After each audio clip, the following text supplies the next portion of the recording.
Ibihe byiza kuri mwese inshuti bakunze mukurikira ibiganiro byacu hano kuri One Nation Radio. Jya ubasuhuza, nitwa Simeon Muhumuza. Twinjiye muri The Major Updates y'uyu munsi wa none. Muri The Major Updates tugaruka ku nkuru ziba zagiye zigarukaho mu binyamakuru bitandukanye ariko zikibandwaho cyane, zifite aho zihuriye n'u Rwanda ariko kandi tugera no hanze tukamenya naho ese hari mwuka ki bimeze bite. Kuri uyu munsi rero ni iki gihari? Ah, Ambasaderi w'u Rwanda mu muryango w'abibumbye Martin Ngoga yavuze ko u Rwanda ngo rudateze gukuraho ingamba z'ubwirinzi mu gihe FDLR igifite ukwishyira ikizana mu burasirazuba bwa Repubulika Iharanira Demokarasi ya Kongo. Ashimangira ko hari ikosa rimwe u Rwanda rwakoze rutazongera gusubira ukundi. Ni ingingo yagarutseho ku munsi w'ejo ubwo yari imbere y'akanama k'umutekano k'umuryango w'abibumbye mu biganiro byagarutse ku butumwa bw'ingabo za Loni muri Congo MONUSCO. Ambasaderi Martin Ngoga yagaragaje ko u Rwanda rushyigikiye ibiganiro bya Doha ndetse n'amasezerano ya Washington, ariko yibutsa ko ngo byombi kugira ngo bitange umusaruro bisaba ubushake bwa politike ku mpande zose. Mu ijambo rye yagarutse ku ntenge ziri muri raporo Loni iherutse gukora ku kibazo cy'umutekano muke mu burasirazuba bwa Congo. Yavuze ko kimwe mu bibazo iyi raporo ifite ari uko ica hejuru imvugo zihembera urwango ndetse n'ubwicanyi bushingiye ku moko buri mu burasirazuba bw'iki gihugu. Ikindi mwakubwira ni uko kuva mu kwezi kwa cyenda k'uyu mwaka ihuriro ry'ingabo za Kongo ryategetse ko abanyamurenge bagomba kuva muri Uvira mu minsi 10 bakajya mu Rwanda aho bakomoka, ariko ni icyemezo kandi cyarebaga abamasayi bo muri Tanzania na Kenya kuko bivuga ko ngo nabo barimitse ngo nk'abatutsi. Ngoga, ubwo ni ambasaderi Martin Ngoga, yagarutse kuri iki kibazo yibaza impamvu umuryango w'abibumbye utagize icyo ugikoraho. Yabwiye aka kanama rero ko bitumvikana uburyo ikibazo cya FDLR gikomeje kurenzwa ingohe kandi iteza inkeke ku mutekano w'u Rwanda.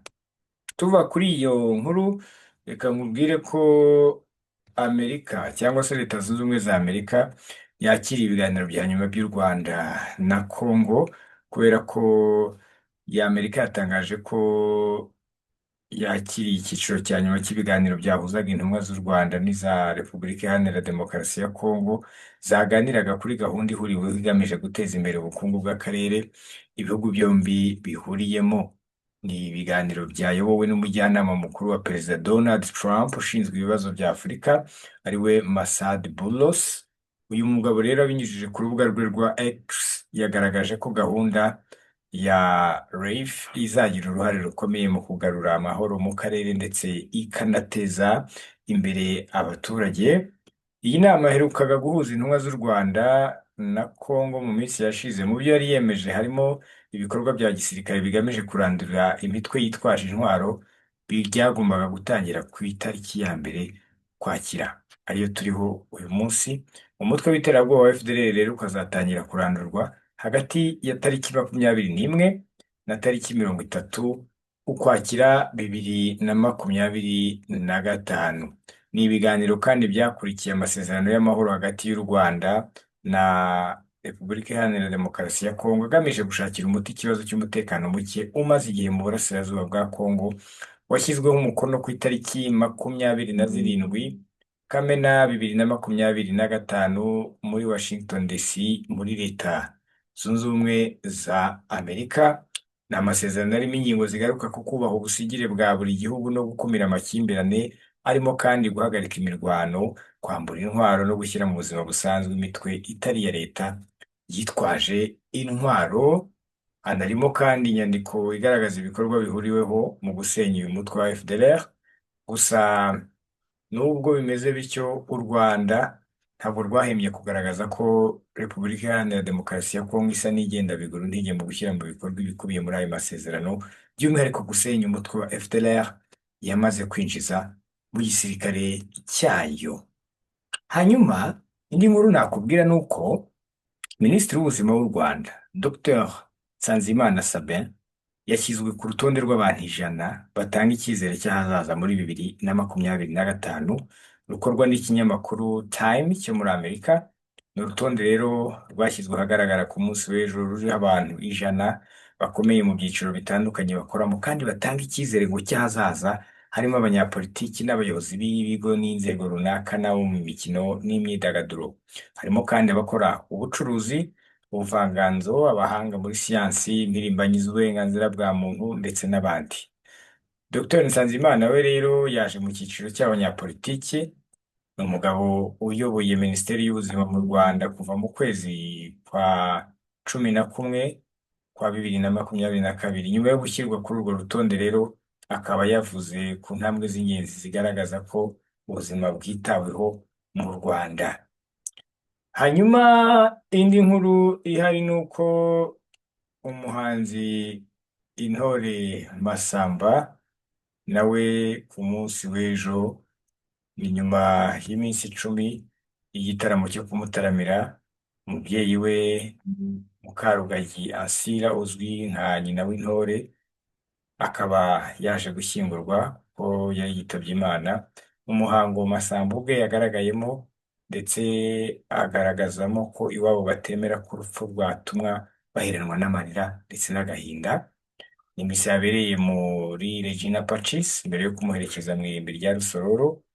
Mu ijambo rye rero, Masamba Intore wari uhagarariye umuryango yashimiye byimazeyo abantu bose babatabaye ndetse bakabana nabo mu minsi irenga 10 bamaze mu gitaramo cyo kwizihiza ubuzima bwa nyakwigendera. Yanasobanuye ko kwirinda ikiriyo cy'amarira no guhitamo gukora igitaramo cy'iminsi 10 ngo byakomotse ku murage basigiwe n'umukurambere wabo ari we Kayitsinga. Agaruka ku mubyeyi we witabye Imana rero, yavuze ko ngo amwibuka nk'umuntu wakundaga abantu kandi uhorana umutima utanga, anasobanura uburyo yamutoje gukunda Imana. Mu gusozanya intimba ariko anavugana icyizere, Masamba yahaye ubutumwa umubyeyi we agira ati: waratureze, waradukunze, waduhaye ibyawe byose unimaramo. Urukundo waduhaye ni uru rugaragarira buri wese. Waturaze urukundo, uturaga Imana mbere yo kugera mu ijuru, kuko ntashidikanya ko wagezeyo. Uzabanze ugure kwa Sentore umuguyaguye, umukundwakaze, umukunde cyane maze mwegere ijambo mu mutaramire, kandi ndabizi ko ari babiri. Igitaramo kiri mu ijoro ni igitaramo gihebuje. Yongeye rero gushimira abantu bose babahaye urukundo mu bihe bikomeye, ashimangira ko umuryango we ngo uzabitura uko bishoboka.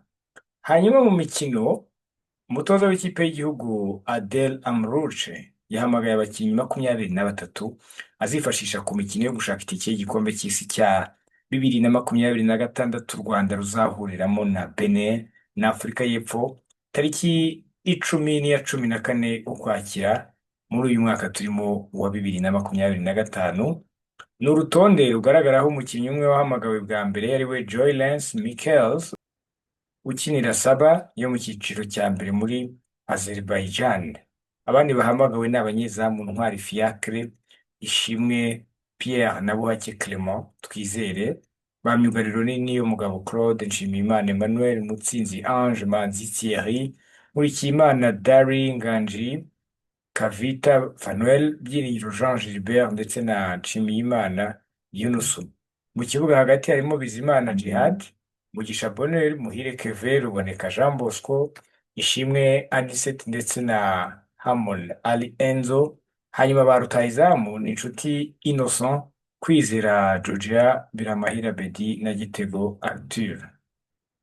Nguko uko bimeze rero, ku itariki 10 kuri Stade Amahoro u Rwanda ruzaba ruri kwakira Benin, ndetse mbere yo gusoza iyi mikino rusura Afurika y'Epfo ku itariki 14 z'ukwezi kwa 10 muri uyu mwaka turimo wa 2025.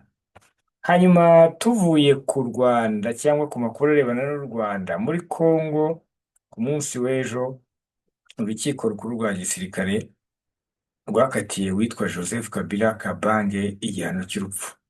Perezida w'urukiko Lieutenant General Joseph Mutombo Katalai yasobanuye ko Kabila ngo yahamijwe icyaha cyo kugambanira igihugu, iby'intambara, ibyibasiye inyokomuntu no kuba mu mutwe w'ingabo utemewe n'amategeko. Uru rubanza rero rwe rukaba rwaratangiye mu kwezi kwa 7 nyuma y'aho inteko ishinga amategeko imwambuye ububasha yari afite nka senateri hashingiwe ku busabe bwatanzwe n'ubushinjacyaha ku rwego rw'igisirikare. Aha. Hanyuma muri Afurika y'Epfo, umudepite washinze ishyaka rya Economic Freedom Fighters muri iki gihugu cya Afurika y'Epfo, Julius Malema, yahamijwe nawe ibyaha bitanu birimo kurashisha imbunda mu ruhame, gutunga imbunda n'amasasu mu buryo bunyuranyije n'amategeko, ndetse no gushyira ubuzima bw'abantu mu kaga. Uru rukiko rero rwa East London rwahamije ibyo byaha Malema nyuma y'uko hakwirakwiye amashusho amugaragaza arasa amasasu 18 cyangwa 15 ku rubyiniro imbere y'abashyigikiye iri shyaka rye bagera ku bihumbi 20 nk'uko bitangazwa na Sowetan Live. Mu kwiregura rero yavuze ko imbunda atari iye kandi ko ngo yayikoresheje mu rwego rwo gususurutsa imbaga, agaragariza abamushyigikiye ko adatewe ubwoba ku cyemezo cy'urukiko, avuga ko gupfa cyangwa gufungwa ngo ari ishema. Reka dusoreze kuri ambasaderi n'ubundi w'iki gihugu cya Afurika y'Epfo mu gihugu cy'Ubufaransa. Uyu yitwa Nkosinathi Emmanuel Nati Mutetwa, wari ambasaderi wa Afurika y'Epfo mu Bufaransa. Yasanzwe muri hoteli rero i Paris yapfuye, ndetse iperereza ry'ibanze rikavuga ko ashobora kuba ngo yiyahuye.